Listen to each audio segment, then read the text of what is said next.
Welcome to mirror of my recipes. இது என்னோடய first long video. ಇನ್றைக்கಿ Mangalore style prawn ghee roast ಹೇಗೆ ಮಾಡೋದಂತ ನೋಡೋಣ ಬನ್ನಿ. இந்த ரெசிபிக்கு ஒரு 1/4 கிலோ ப்ரானை எடுத்து நல்லா க்ளீன் பண்ணி உப்பு மஞ்சத்தூள் சேர்த்து வச்சுக்கலாம். எங்கள் ஊரில் இந்த ரெசிபிக்கு பேடிகை சில்லி யூஸ் பண்ணுவாங்க. அதுக்கு 10 போல் பேடிகை சில்லியும் ஒரு 4 வரமிளகாவும் சுடு தண்ணியில் ஊற வச்சுக்கலாம். உங்களுக்கு பேடிகை சில்லி கிடைக்காத பட்சத்தில் நீங்கள் காஷ்மீரி சில்லி யூஸ் பண்ணிக்கலாம்.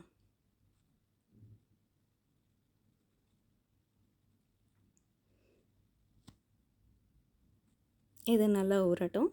இப்போ ஒரு பேனில் 1/2 டீஸ்பூன் போல் தனியா, 1/2 டீஸ்பூன் சீரகம், 1/2 டீஸ்பூன் மிளகு, 1/2 டீஸ்பூன் கடுகு, 1/4 டீஸ்பூன் வெந்தயம் இது எல்லாத்தையும் ட்ரை ரோஸ்ட் பண்ணிக்கலாம். இது நல்ல வாசம் வர வரைக்கும் வறுத்துக்கலாங்க. இந்த ஸ்பைசஸ் வறுத்ததுக்கப்புறம் ஒரு பிளேட்டில் ட்ரான்ஸ்ஃபர் பண்ணிக்கோங்க.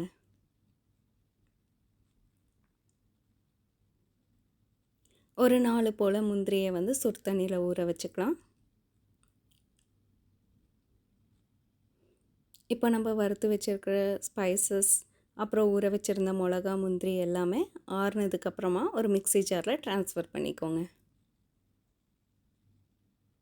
அது கூடவே புளி கரைசலும் வெல்லமும் சேர்த்துக்கலாம்.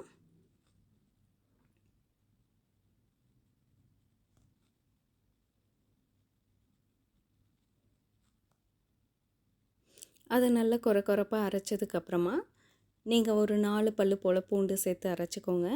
இந்த ரெசிபிக்கு தேவையான கல்லுப்பும் நான் இந்த மசாலாவோடவே சேர்த்து அரைச்சிருக்கேன். நல்ல ஃபைன் பேஸ்ட்டாக அரைக்கணும். இப்போ நம்ம இந்த மசாலா அரைக்கிறோம் இல்லைங்களா, அதே மசாலாவை நீங்கள் ஃபிஷ் ஃப்ரைக்கும் யூஸ் பண்ணிக்கலாம். எங்கள் ஊரில் இந்த ரெசிபியோடு சேர்த்து நீர் தோசை கொடுப்பாங்க. பயங்கர டேஸ்ட்டாக இருக்கும். அப்கமிங் ஃபர்தர் வீடியோஸில் நீர் தோசையோட ரெசிபியும் நான் ஷேர் பண்ணுறேன். ரைஸோட, சப்பாத்தியோட, இட்லி தோசையோட கூட இந்த ரெசிபி பயங்கர டேஸ்ட்டாக இருக்கும். நீங்களும் ட்ரை பண்ணுங்கள். கண்டிப்பாக உங்கள் ஃபேமிலியில் எல்லோரும் விரும்பி சாப்பிடுவாங்க.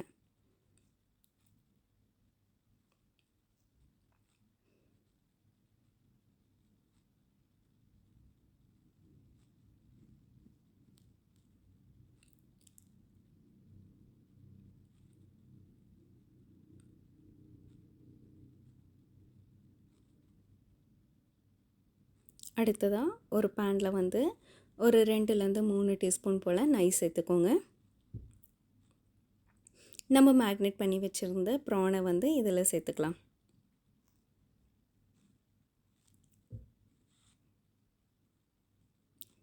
ப்ரான் நல்லா வதங்கி வரட்டுங்க.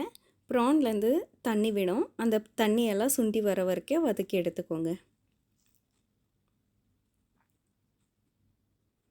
ஒரு 60 to 70% உள்ள ப்ரான் இந்த நெய்யிலேயே குக் ஆகணும்.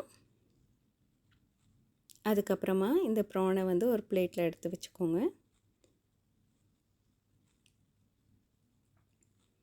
நம்ம அரைச்சி வச்சுருந்த மசாலாவை இதே நெய்யில் சேர்த்துக்கலாம். இந்த நெய்யோடவே ஒரு 2 டீஸ்பூன் நெய்யும் சேர்த்துக்கோங்க. அதுக்கப்புறமா நம்ம அரைச்சி வச்ச மசாலா சேர்த்து வணக்கிக்கோங்க.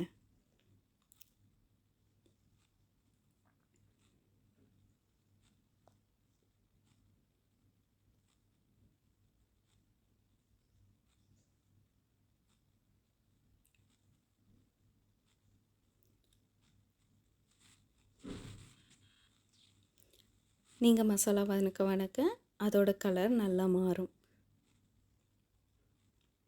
அதுக்கப்புறம் நெய் கூட பிரிஞ்சு வரும்.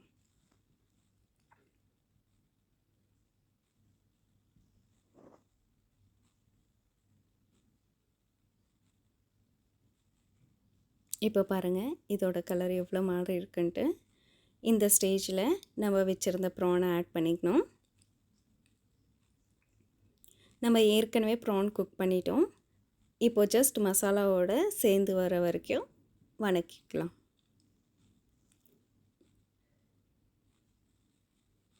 இப்போ பாருங்கள் இந்த ப்ரானும் நல்லா குக் ஆகி நம்ம சேர்த்துருந்த நெய்யெல்லாம் பிரிஞ்சு வந்திருக்கு. மசாலாவும் ப்ரானோட ஒன்று சேர்ந்து வந்திருக்கு.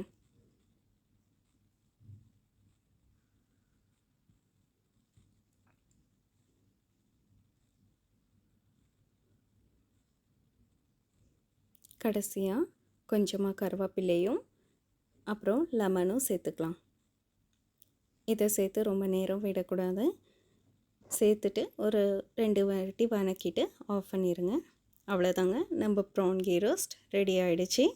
நீங்களும் ட்ரை பண்ணிவிட்டு எப்படி வந்ததுன்ட்டு மறக்காமல் கமெண்ட் பண்ணிடுங்க. தேங்க்ஸ் ஃபார் வாட்சிங். பாய்.